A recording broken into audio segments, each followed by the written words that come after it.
Welcome to By the Way with Beth and Stacey. I'm Beth Cooper. And I'm Stacey Earlywine. And we are happy again to be with you today. Yes, it's a beautiful day, and we are ready to get started. We have really fun things to talk about today. Hey, Beth, do you think that we would ever say it wasn't a beautiful day? No, because even if it's snowing, even if it's icy, I love those days. Those are my favorite. So I would be like, oh, it's beautiful. The rest of you might be like moaning and groaning about it, but I would think it was quite lovely. So and I'm the opposite. It could be 100 degrees, and I'm like, it's fabulous outside. Beth is like, I've died. I don't want to do this. Yeah, we're excited about this episode. We're going to cover a lot of ground of Oskaloosa. Yes, Oskaloosa. Yeah, it was awesome. So I don't know if any of you know much about Oskaloosa, but it was quite the happening place back in the day. Well, you know what else was happening? My Better Homes and Gardens magazine. Yes. Let's do a little zooming in on this cover. Let's take a look at that. Okay, I always get the glare. Yeah, there we go. There we go. My magazines are a little torn up, but this magazine is April 1947. 1947. So I'd say she's in pretty good shape. She is. 1947. Okay, so World War II had just ended. Yes. And what are they telling the housewives to do? Oh my goodness. I can't even. Oh my goodness, Beth, look at this. Okay, we got our pictures up there? Let me see. Wait till you see what we've got for you here today. Nope, I don't know what Look at that. We are talking. Okay, this one's for you, Beth. Sew it yourself with these Better Homes and Gardens prints. Okay. Now, seriously, look at that fabric. Yes. So she took the fabric and she made herself the curtains. And it appears that she even reupholstered her couch. Bless her heart. Now, that was no easy task, I'm sure. You know what I'm digging about this? The color of that carpet. That turquoise. Oh, I bet that comes back. I hope so. Oh, can you imagine? But I would just. That'd be fun. I remember, and then you can see, like in the picture to your right, look, there's curtains. That's the dining room. Yes. So take note of the curtains. Okay. And the cushions on the chairs. Yes, she covered all of her bases there. Bless her heart. She totally did. And I love that basket of porcelain fruit on the table. Okay, is it porcelain? I believe it is. It is. And then you've got the big serving tray right there. Oh. But I remember one time my mother loved to reupholster furniture. And she had bought some an old couch. It was basically like a love seat and a couple chairs, and she had reupholstered it, and it was gold and blue and green peacocks. Ooh, I love peacocks. That's cool. Too. What year was that, probably? Oh, my gosh, probably. I remember it, so probably the early 70s. Okay.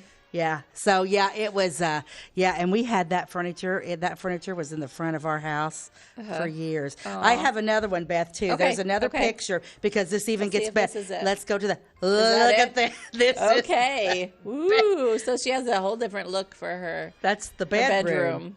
Yeah, so the bedroom is interesting. So we got the chair. We decided we needed a ruffle around the bottom of the chair and the bedspread and the curtains. She was pretty talented with ruffles because let me tell you, ruffles are not that easy to sew, especially that ruffle along the bed there.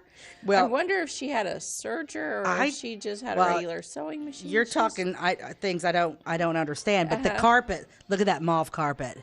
Wow. Isn't that fantastic? Yes. But my favorite picture in the picture with the chair is the lamp. That's that would be if I was at an auction today, which I totally miss auctions, I would literally stand there all day and buy that lamp. Is it clear glass? It is clear glass, brass on the bottom. Oh. Yeah. And then over in her bedroom she's got a little hope chest. We all had hope chests. Yes. And then a chair with her makeup. Now see, her makeup stand, it's beautiful. She got a little lamp there and all of her little goodies there and her little chair, but that is a white lace around her makeup table.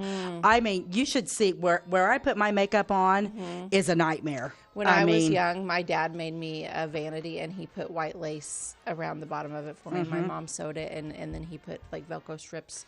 And so he made out of wood the very nice little vanity for me to sit out and do my hair and makeup, and then she put the white lace around it. It was so pretty. Well, okay, how pretty was it? For how long was it pretty?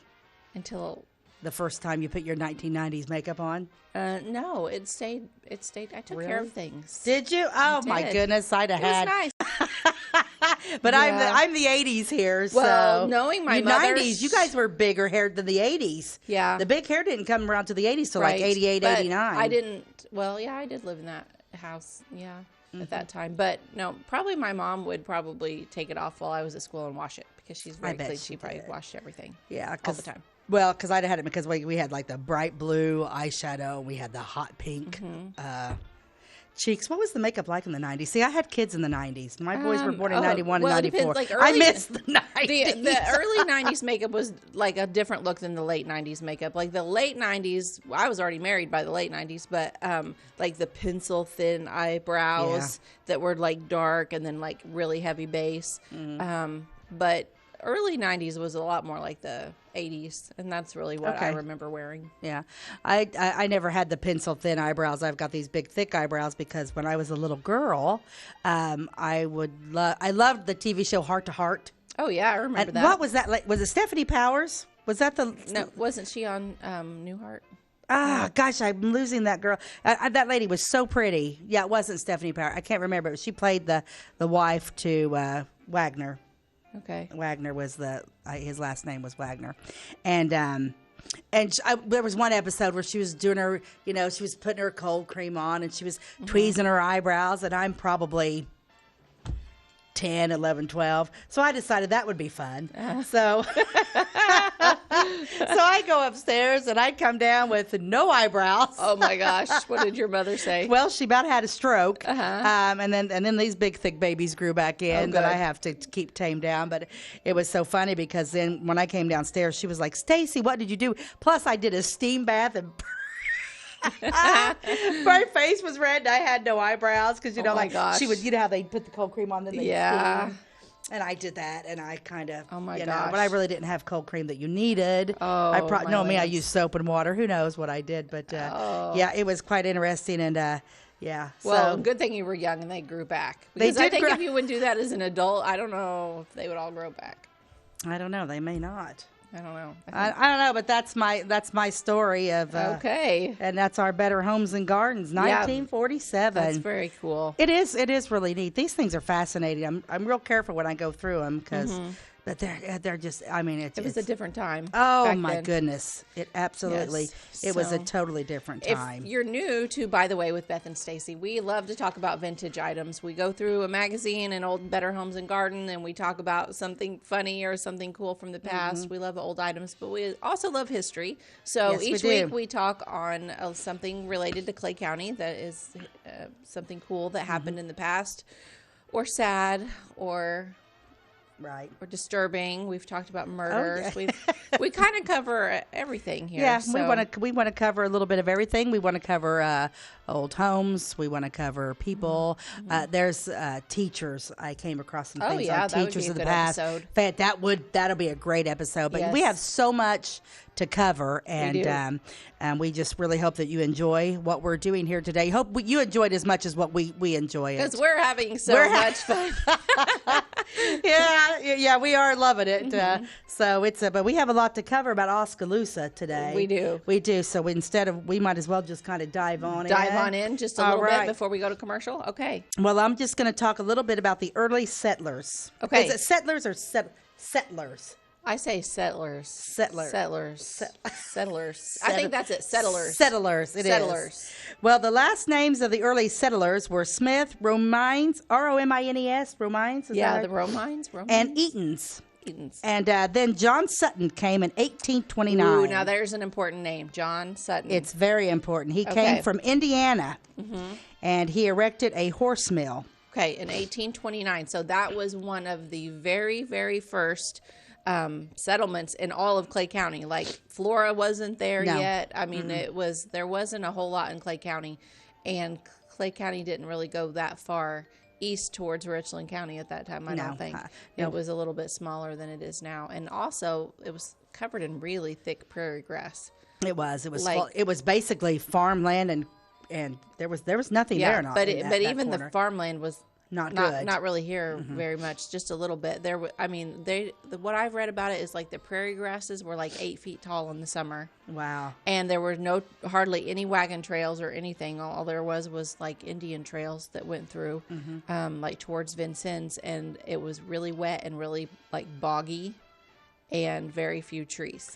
Yeah, and it's like, cause it was had that what they called the Vincennes Vandalia Road. Yes. Because at the time Vandalia was our state capital, so there was a lot of travel, and like Oskaloosa was kind of like a stopping point, right in through there. I think that's why it grew, kind of. I think that's that is why it grew, and we're going to cover a few things about that. But I just thought that was really, really interesting. Yeah. So that's where John Sutton came in, and at that point, it was called Sutton Point. Sutton's Point. Yes, and that is, you can still see where Sutton's Point is. If you drive to Oskaloosa, it is just on the corner, just southeast of the cemetery. So the cemetery is still there, bigger than ever.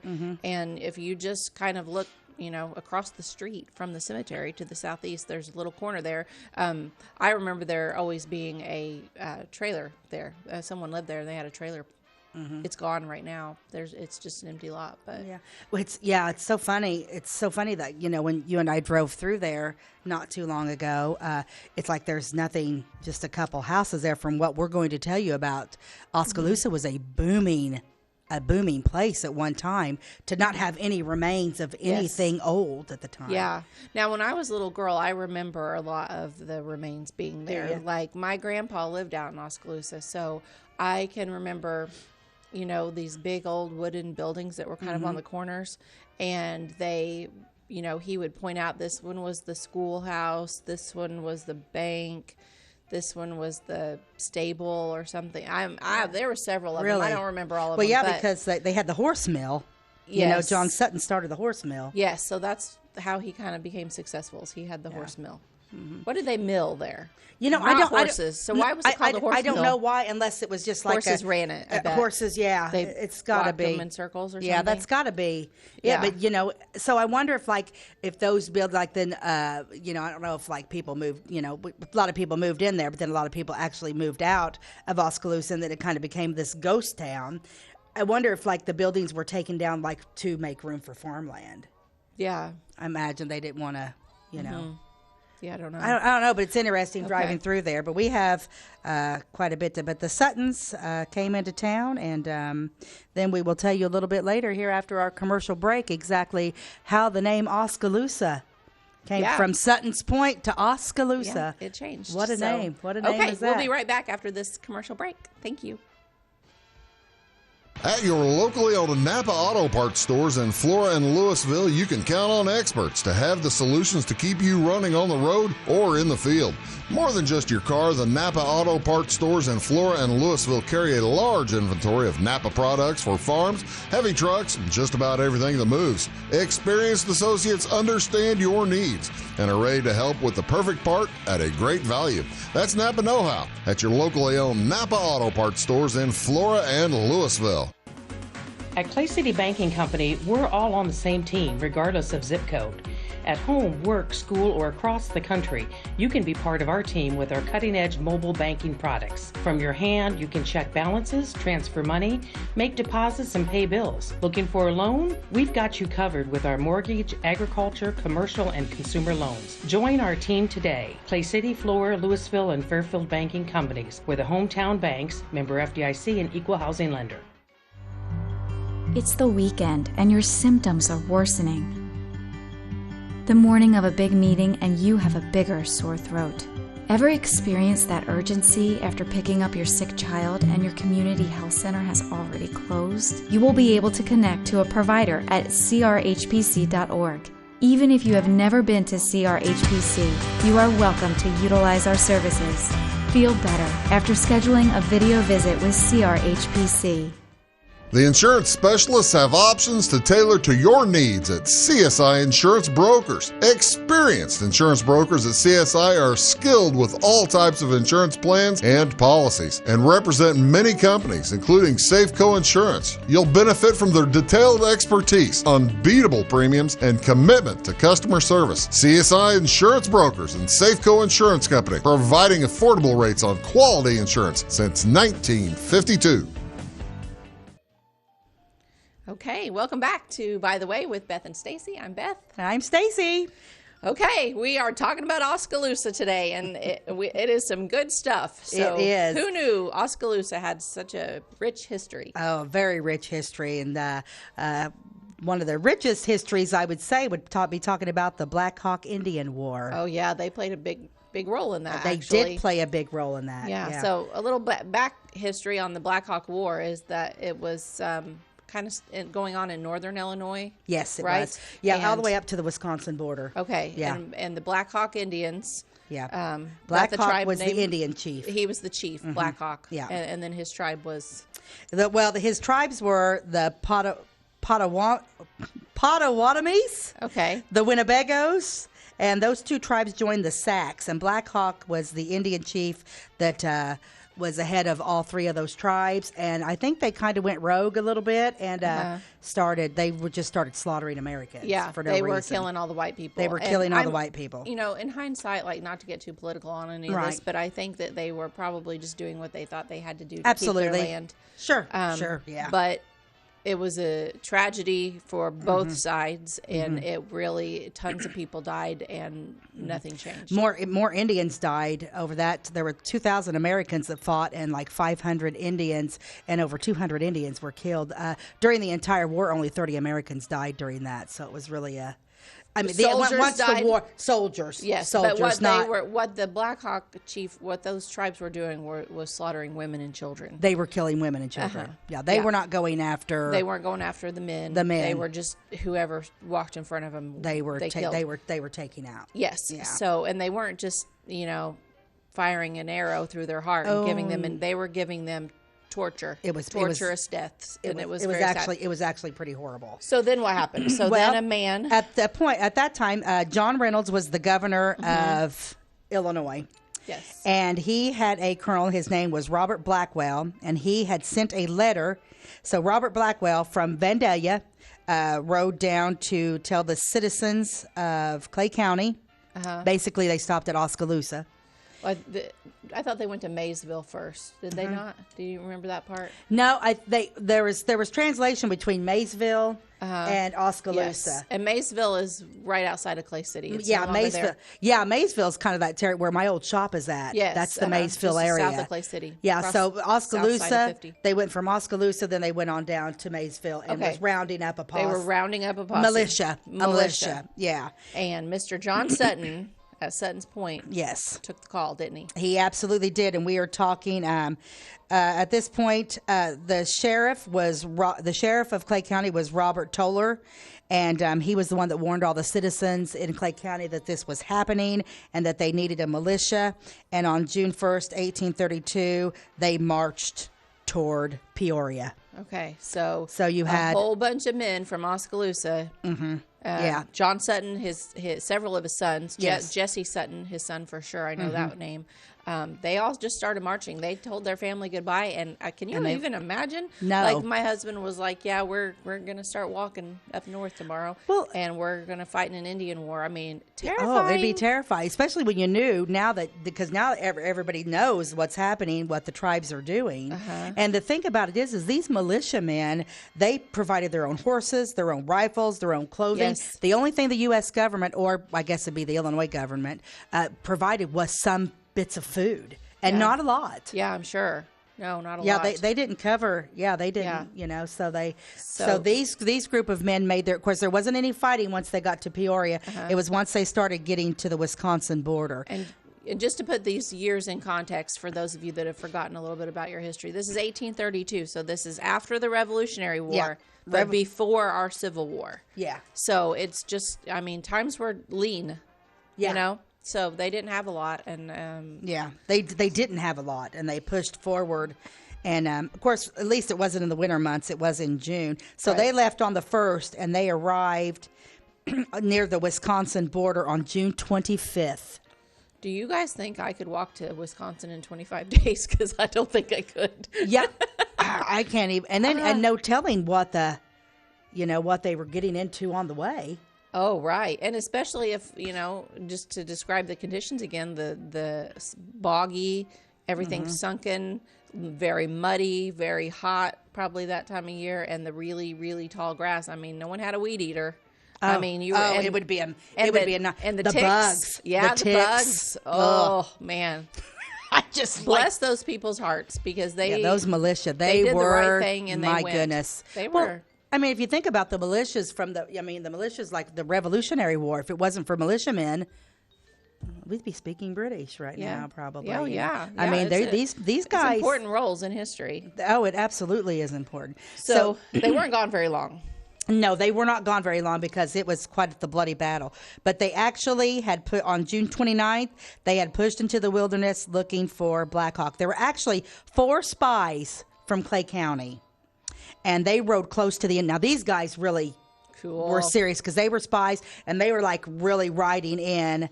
Those were brave men. They were brave men, and it was Hugh McDaniel, Robert McDaniel, Perky Martin, I love that name, and James Tompkins.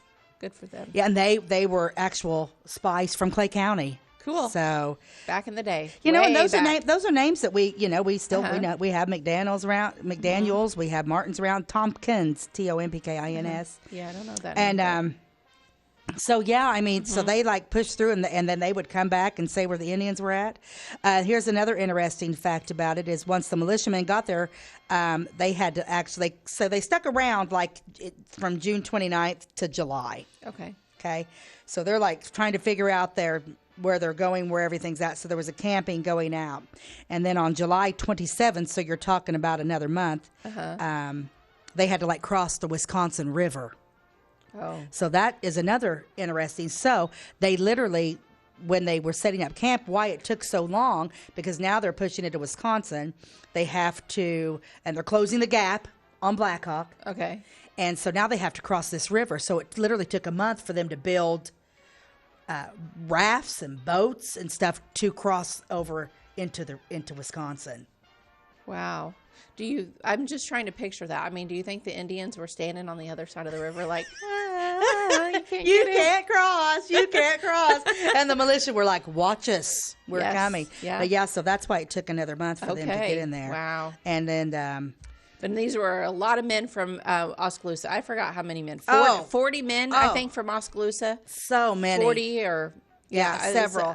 List was just... It was a long list of the ones that participated. And then the sad thing is they survived. They came back home. They did come back home. But they weren't well. They had dysentery. And then later after the Civil War. So then the next day, they actually made their way in. It was called the Battle of the Bad Axe. Oh. Is what you were going to say something else.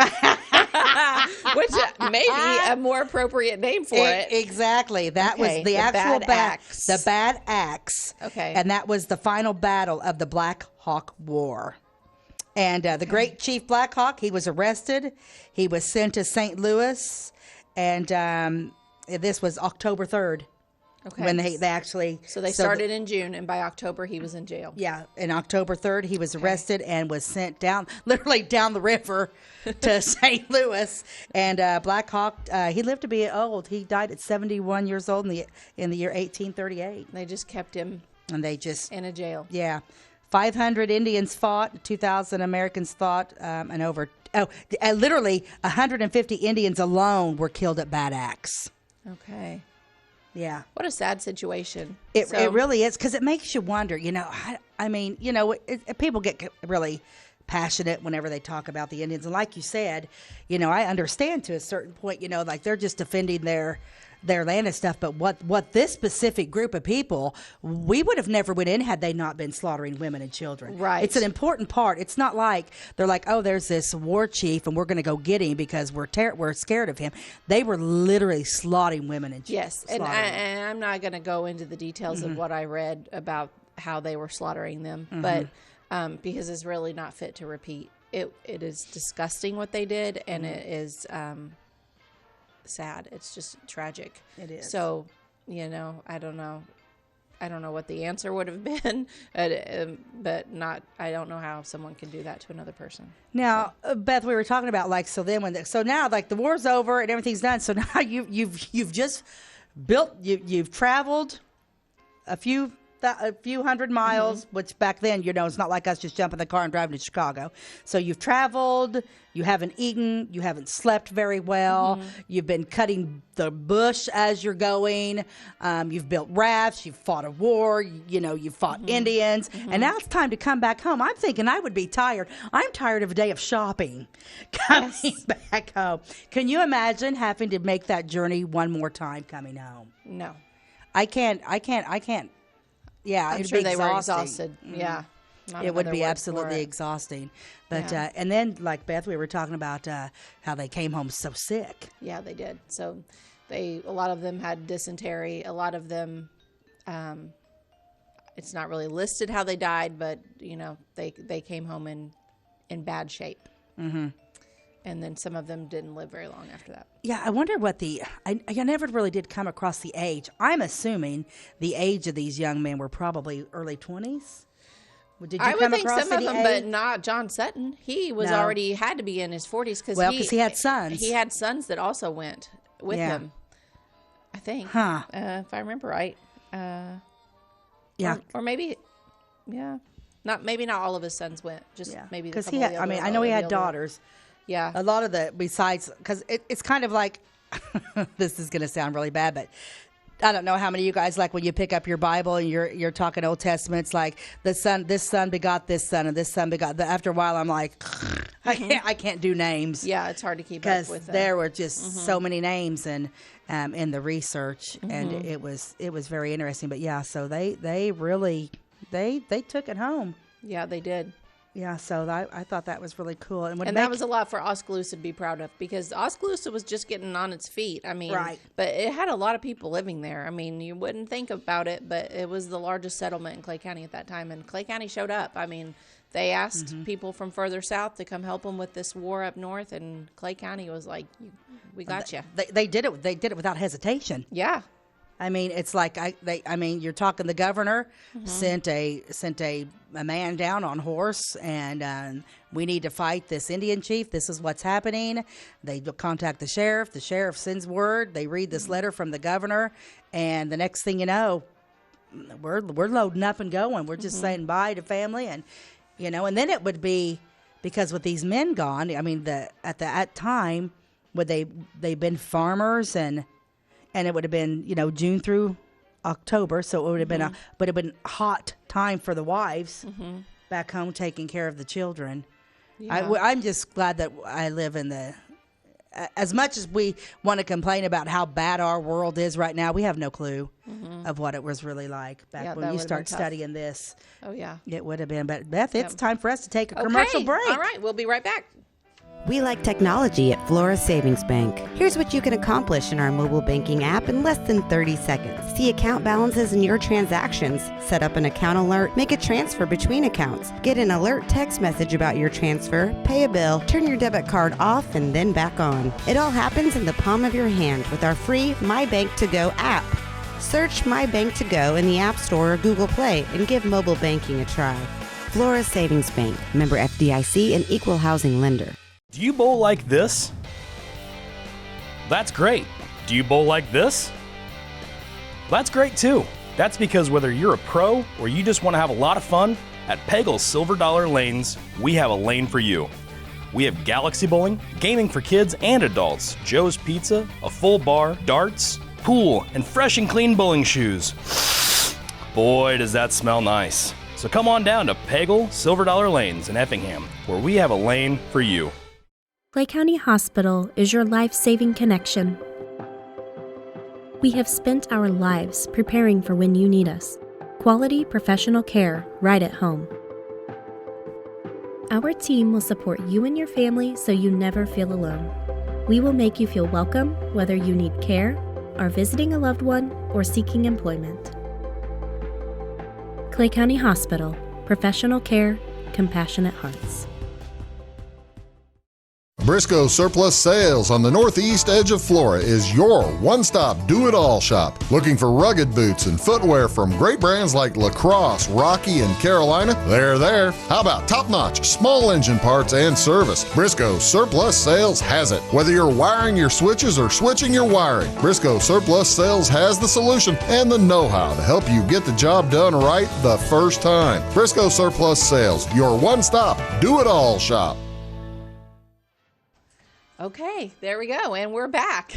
Well, hello again. Hi. Okay, so today we are talking about Oskaloosa. Oh, yes, and that name. Yes, the little hidden corner of Clay County. So we just covered the Black Hawk Indian War, and right now Oskaloosa is not called Oskaloosa yet. It's Sutton's Point. Sutton's Point. John Sutton. So now, in 1853, we have a man named Henry Smith. He comes into Clay County, and he actually bought John Sutton's land. And at that point, he changed the name from Sutton's Point to Oskaloosa. It was a little lovely town that he lived in Iowa. So he used to live in Iowa, and he wanted to name his town the same thing. He wanted to name his town Oskaloosa. Has a nice little ring to it, doesn't it? It really does, you know, and I mean, I don't know, it's kind of interesting. Yeah, so now you know Oskaloosa is named after a town in Iowa. That's right. Okay. Yeah. Well, the interesting thing about this, so now we've got, so it's a few years later, we've changed our name to Oskaloosa. Now everybody's like, hey, this is a really cool place. So it's beautiful out there. If you've not driven through it, it's a little bit of a ghost town right now, but I highly the land is beautiful. I say whenever after we do a show and you guys hear what we're talking about, I say you get in your car and do a little Monday, Tuesday, Wednesday, whatever day it is, drive and go check out these places that we're talking about. Yeah, it's just a totally different feel. You know, it's like the next time I walk into the courthouse, you know, after one of our shows, we did a couple lady murderers. And, you know, it's just now when I walk out, when I pay my property taxes, that's the only time I go to the courthouse, is literally, I mean, it's just a totally different feel on things once you know your history. Oh, right. Yeah. When I walk up those stairs, I'm going to be thinking of Amy Campbell and Elsie Bible. Oh, yeah. And when you drive through Oskaloosa, you can look at the spot where Sutton's Point was, which is just south of the cemetery, and on that little corner there of like Weather Drive and that main, I don't know what the other road is, but yeah, it just, you can imagine all these men in the 1820s, 1830s. A booming place. Because 1850s, it got really booming. What happened in the 1850s there? Well, everybody's decided that Oskaloosa was the place to be, so we had a lot of scoundrels. A lot of bars. A lot of bars. Saloons. The saloons start popping up. So at this point, we have a lot of saloons that are being erected. And so once all the scoundrels started taking over, all the law-abiding citizens decided we need to counteract that with the church. Yes. So then the churches popped up. So, you know, you think those militiamen were bad. Wait till the church ladies come to town. And we can say that because we are two of those people. But yeah, so then the very first church that was built was a Baptist church. And shortly after that, the Methodists thought, oh, no, you Baptists. Yep. We're going to jump in there and We're going to jump in there and we're going to build a church too. So you had the play. Yeah. So Oskaloosa, they had this whole little strip of like downtown buildings, basically. Yeah. Looked like a downtown full of saloons. Then there were several churches. Yeah. There was a schoolhouse. I think there was a bank. There was a bank. Yep. There were two doctors in town, Dr. Ramsey and Dr. Pitchell. So yeah, somebody had to kind of cover up the bullet holes, probably. Right. And deliver the babies. But yeah, so it's pretty cool. Yeah, you just can't even fathom it. But wow. So let's just move a little bit to our murder. Okay. Bum, bum, bum. So we have a man, and his name is John Nichols, and he moves into town, and he has a couple daughters. Okay. I only know the one daughter's name. Her name is, I love this name, Maholda Catherine Kitty Nichols. Oh, Kitty Nichols. Kitty Nichols. Seriously, is that the cutest name? That's so cute. Yeah. Kitty Earlywine. Doesn't have the same. Doesn't. No. Doesn't really. Kitty Nichols. Kitty Nichols is a super cool name. Well, she married a man named Henry Richardson. Kitty Cooper. That'd be cute. Kitty Cooper is cute. Yeah.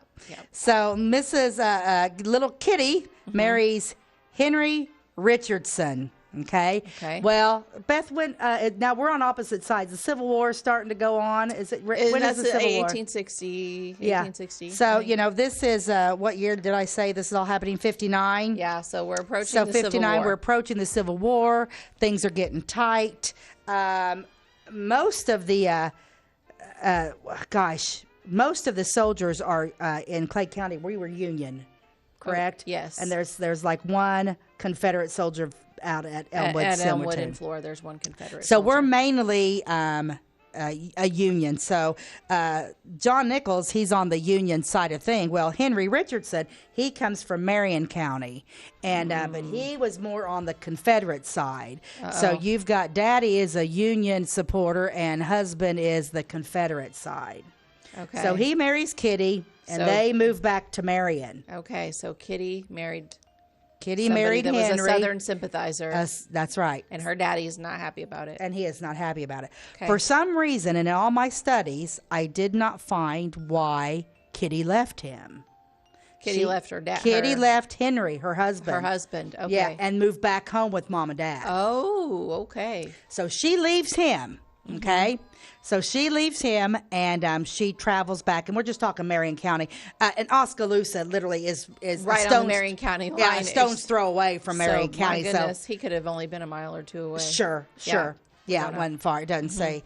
And so she comes back to Oskaloosa. Well, apparently when little Kitty came back, that sounds funny to say, she had brought some of her things, and she apparently had brought some of Henry's things that he didn't think she needed.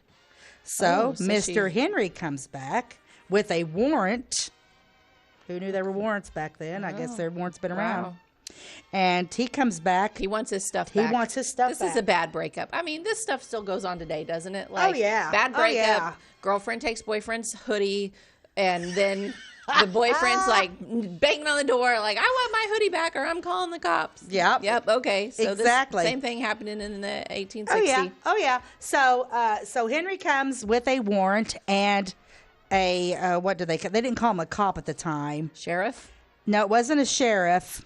Regulator? Yes. A regulator. A regulator. He brings a regulator with him. Thank you. Which was like during the Civil War, that was like a group of militiamen, basically, I think. So he was just like a normal kind of, probably a big guy.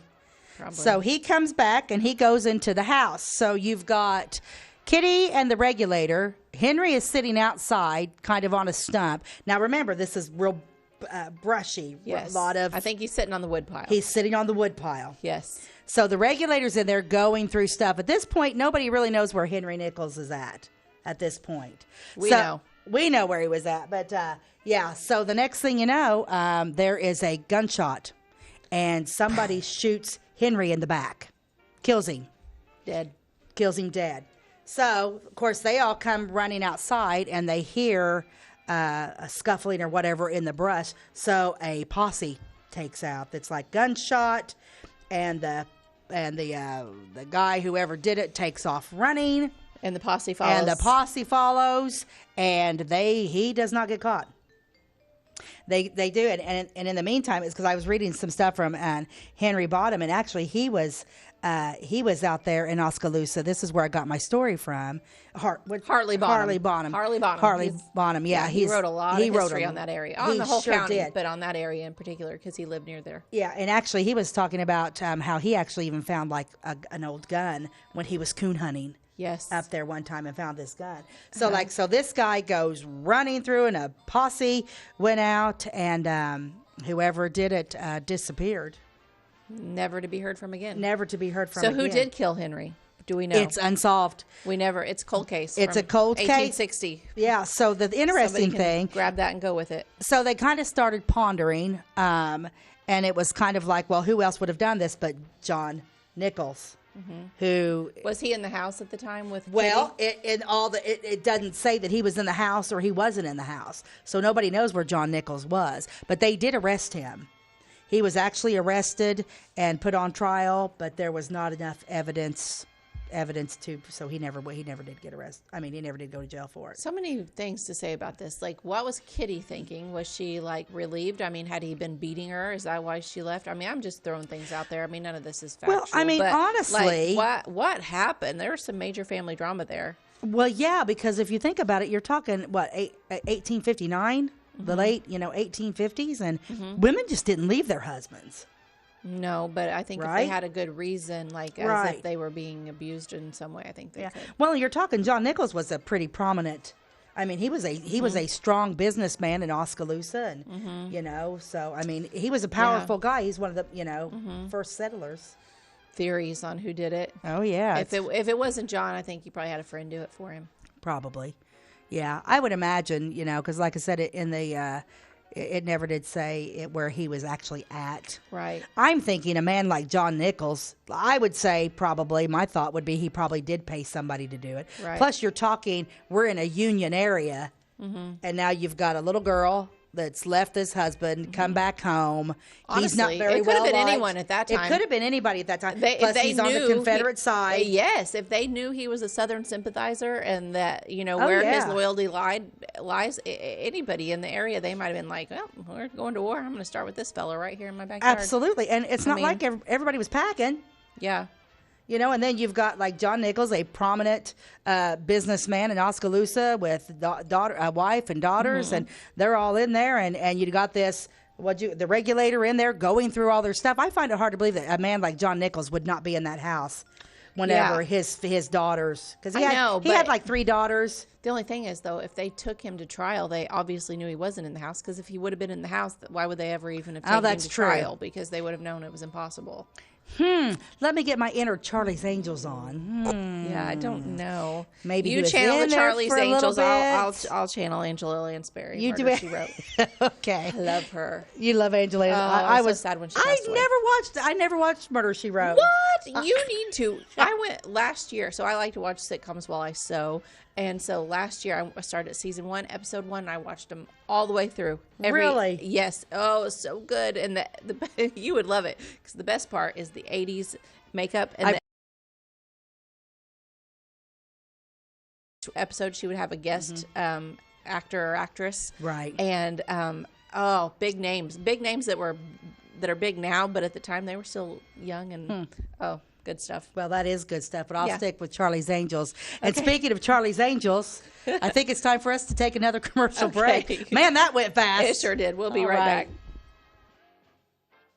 My name is Robin Stanford. I own Stanford Marketing. It's a promotional products business along with an embroidery business. And we do custom hats, t-shirts, anything, you name it, we can make it. People like that we do stuff in-house and we can actually make things here and that we're not contracting the work out to other places. We never say no. We always try to find a way to do it. If anybody can do it, we can do it. We are hardworking women, that is for sure.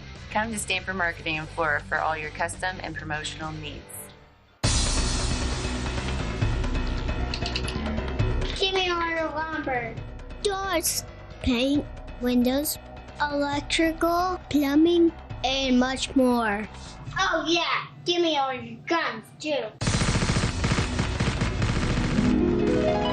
John Lucas. What? You better be dreaming about all the stuff we sell here at Zink Building Center. Oh, I would. Zink Building Center in Louisville on Route 45. It's a cool place. If you're looking for a loan for your brand new home, call Clay County State Bank. If you want to transfer money so your future will look sunny, call Clay County State Bank. We got checking and savings and bill pay too. An online bank, just ask our crew. For all your banking needs, we think you will agree. Clay County State Bank is the place you need to be. Clay County State Bank. Briscoe Surplus Sales on the northeast edge of Flora is your one-stop do-it-all shop. Looking for rugged boots and footwear from great brands like Lacrosse, Rocky, and Carolina? They're there. How about top-notch small engine parts and service? Briscoe Surplus Sales has it. Whether you're wiring your switches or switching your wiring, Briscoe Surplus Sales has the solution and the know-how to help you get the job done right the first time. Briscoe Surplus Sales, your one-stop do-it-all shop. Okay, welcome back to by the way, with Beth and Stacey. Hello, hello, hello. Today we're talking about Oskaloosa, so let's just jump right back in. Well, Where were we? Well, we are now in 1835, and we have a free slave come to town. His name was Joseph Higginbotham. Okay. He was a colored man and an ex-slave, and he settled near Skillet Creek. Okay. And he owned land. Actually, this is quite impressive. Joseph owned 800 acres in Oskaloosa. Wow. Which that is a lot of land. Yes. So he actually was a very successful businessman and owned a lot of land and had his business and a large family.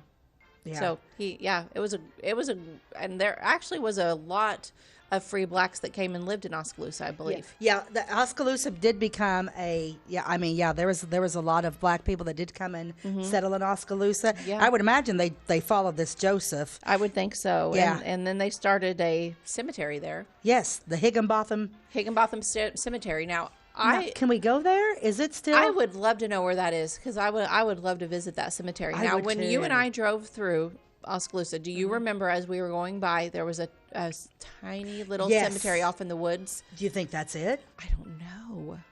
Now I want to go back. Yeah, we may have to make a road trip today sometime. We may have to go look around out there. Yeah. And see. But somewhere there is a black cemetery in Oskaloosa. And Joseph Higginbotham is buried there, as well as his family. Yes. Yes. So I thought that was very, very, very interesting. Now, was he the one? I know there was at least one of the black men that were killed. I don't know if it was him though. They said he lived in Oskaloosa and he died in Oskaloosa. Okay. He came in 1835 and I don't know how old he was. Look into that. I don't know, but that would be an interesting story. But my goodness, with all the people, I mean, there was probably a lot of people that died. And now I think this next story that we're going to talk about is literally my favorite story. And did you know that there was a lighthouse in Oskaloosa? Before I started researching this, I did not know that, and now I do, of course. But I was in Oskaloosa a lot in the 80s. My grandpa lived out there, and we would spend the weekend and hang out at his place and at the pond, and we spent a lot of time in the woods out there. And I don't remember hearing any stories about a lighthouse. Well, on the west half of the southwest quarter, just a stone's throw away from Marion County line, this is the highest point of Oskaloosa, where actually, if you stand up there, you can actually see the lights of Vandalia and the lights of Flora. Wow. That's how the height this point is there. And that's where they put the lighthouse. Okay, and you might be asking, why do we need a lighthouse? Okay. We're not living on the ocean. We are not living on the ships. Remember we were just talking about Harry Nichols? Yes. His mother was paid by the U.S. government to clean the lamp, polish the lens, fill the burner with oil, and light it every single night. Okay. The reason why we needed the lighthouse was we had a lot of migrant settlers that moved at night because they were bringing livestock with them. And in order for the livestock not to get eaten up by bugs and flies all day long while they traveled during the day, they traveled at night. Oh my so goodness. this is like that path from like Vandalia to Vincennes. Okay. So it was Oskaloosa is right on the road between right Vandalia on the road. and Vincennes. It's called the Vincennes Vandalia Trail. So what they did, they erected these lighthouses, and that was a stopping point for the migrants who traveled at night with their livestock. And then also at that area where the lighthouses was, to let you know that there was a town there. And they also dug wells, so there was water for the that was people it was and the a animals. beacon of light to the travelers to, hey, come over here, we'll keep you safe. You can rest, you can have water, and we'll show you this is the right road. Yeah. Now, I find and like I said, this lady, I mean John Nichols. What was her name? I never did find her name. I just found her daughter's names. But John Nichols' wife, Henry Nichols, it was his mother, John Nichols' wife that we were talking about earlier. She lit that thing every single day. Every single day she made sure that lighthouse was on. Wow, and bless she her cared heart. for it. And just for the fact that like the government like paid her I wonder what they paid her. Probably not much. Can you imagine? Yeah, but I mean, what a sweet gig, though, really. Even if it wasn't much, I mean, it's more than she had before. Right. And, not everybody had a gig like that. Yeah. So at least she had some steady income. Well, John Nicholson's wife, and I never did find her name, but she was actually from Smith County, Tennessee. Okay. She was born April 6, 1805, and she died in February of 1888 there in Oskaloosa. Okay. So who knows John Nichols? It's so funny how so many travel. When people are getting settled in, it's so funny how nobody, the original people. I mean, they're not from here. You know what I mean?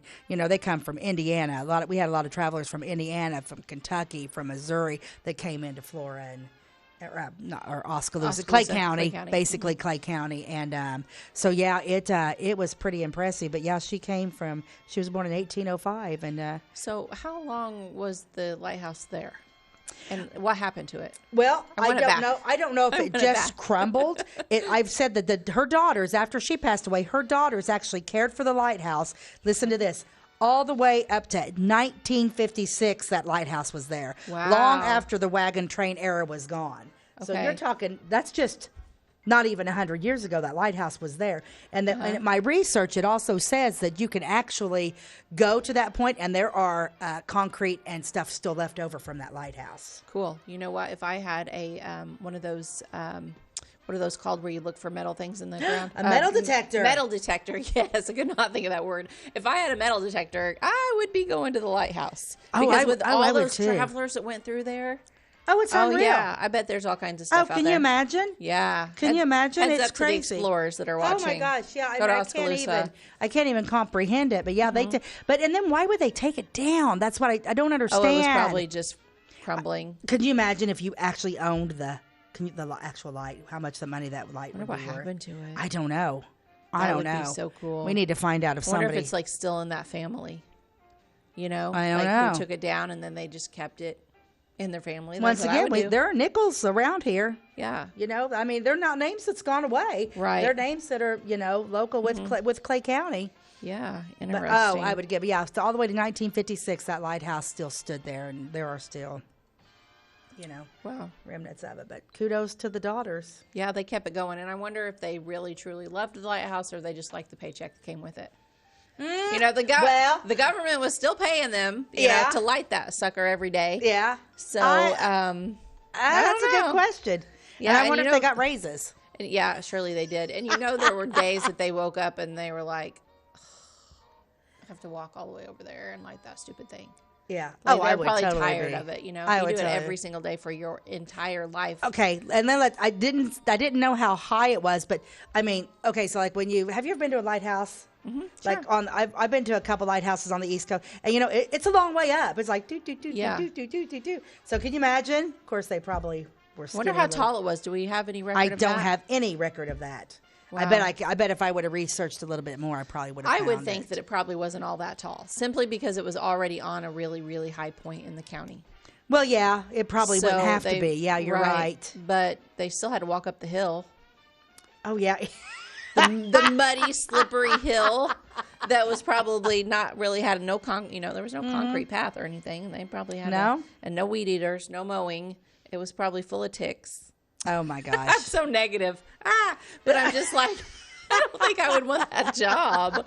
Yeah. I don't think it. I don't know. I think it would be quite interesting. But that's our little bit of time on Oskaloosa. So how fascinating. Yes, fascinating. I just find it. It's just the best. This job we've got, Beth, is the best gig I've ever had. Yeah. We love digging up old facts about our county and even down the road we might do other counties too. But who says we'll stop at Clay County? But right. How many people have we had say, well, how long can you do these shows? Forever. Yes, I was talking to someone yesterday or the day before, and they were like, well, how many episodes do you think you'll get? Because you kind of talk about it and be done. I'm like, what? No, I can go on forever. Because there's so many neat things that happen in Clay County. Oh, yeah. We haven't even begun. We haven't even scratched the surface. Mm-mm. Yeah, so, do you want to talk about, this is an interesting rules to live by. We like to end our show with rules to live by. Rules to live by. What is it? Well, this one's hard for me. Okay. When you say, I'm sorry, look the person in the eye. Oh. I'm never sorry, so. I guess that would be. I mean, there. I guess there's a lot to say about looking somebody Yes. in the face. And I sometimes struggle with that too, but like that's something I teach my kids. Like I'm really struggling right now to teach my youngest, he's 11, to do that, to first of all even to say I'm sorry without even if he crawled under a table and said it. He does it. It like causes him like major anxiety to say I'm sorry. I'm like, just say it. Just because it's your sister. Just say I'm sorry. It's not that hard. Kids have a hard time saying I'm sorry. Well, I have a hard time. I'm sorry. Whatever. That's Yeah. I can say I'm sorry. Yeah, but that's hard to teach somebody. Well, I could to like, certain say people. Yeah.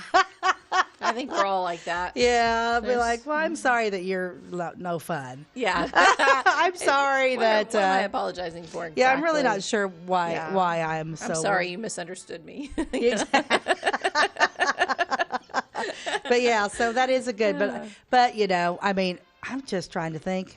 I don't know. But yeah, if you really have wronged somebody, and yeah, it's important to apologize. But sometimes you don't even know if you've done something to upset people. I have a friend that's going through something like that right now. Like she's somebody in her family is upset with her, and she truly has no idea why. And she's like, I think they want me to apologize, but I don't even know what I'm apologizing for. And I've asked them, and they can't even put it in words either. They're like, well, you ought to know. Well, it does happen. It does happen That because happens. there's been instances, and working in a business, with the public, and things can be said or whatever, and there's been a couple people that's been upset with me and actually have not been my friend, and I don't know why. Oh. And I'm that person. I am an open book. If I'm thinking it, I'm speaking it. Yeah, I'm an open book too. And it's like I don't hold anything back. I say what I say. I mean what I say. Yeah. And there's been times it's like, gosh, I wonder. But who knows? Who knows what would have been said or misinterpreted? Everything is misinterpreted, it seems like. But, reading this was written back in, the 40s or 50s, this rule to live by? Yeah. Even back then and even way before then, I mean, people have been apologizing since the dawn of time. So it's not like we're the first ones to deal with this. Right, I mean, everybody that's ever lived has struggled with saying I'm sorry. With saying I'm sorry. And having something to apologize for. Yeah. And, yeah. I'm sorry, so sorry. Oh. That's a sweet song, too. That is. Please accept my apologies. Sing it, girl. That is a good song. Where did that come from? My gosh, my brain. Yeah. I don't know what happens. You had a tab open. I did. Is that what you're going to start calling it? My tabs open? Yeah. I always have a lot of tabs open. All right. Well, gosh. I don't know, Beth, but I thought today was a great episode. Yes, I think so too. So hopefully you guys have all learned a little something about Oskaloosa. Some of you may not even know where Oskaloosa is. So it is in the northern western corner of Clay County. Yes. And so it's near the Marion County line. A lot of times if you're leaving Clay County and you take the Kim Mundy Road, the turnoff is right there when you're on the Kim Mundy Road headed toward Kim Mundy. So I highly recommend that you go check out the cemetery. It's beautiful. Oh, it is a beautiful cemetery. I'm a cemetery person. Yeah, my grandparents crazy. are buried there, and it is a very peaceful, very pretty cemetery. And it's on a hill. It is on a hill. I wonder where surely that lighthouse was not where how the much cemetery. you want to bet we find that? We'll find that hill. Yeah. We will. Well, Beth, our time is up. Okay, we're good. All right. So, anyway, thank you for joining us. Have a great day. We will see you next time. God bless you. Bye-bye.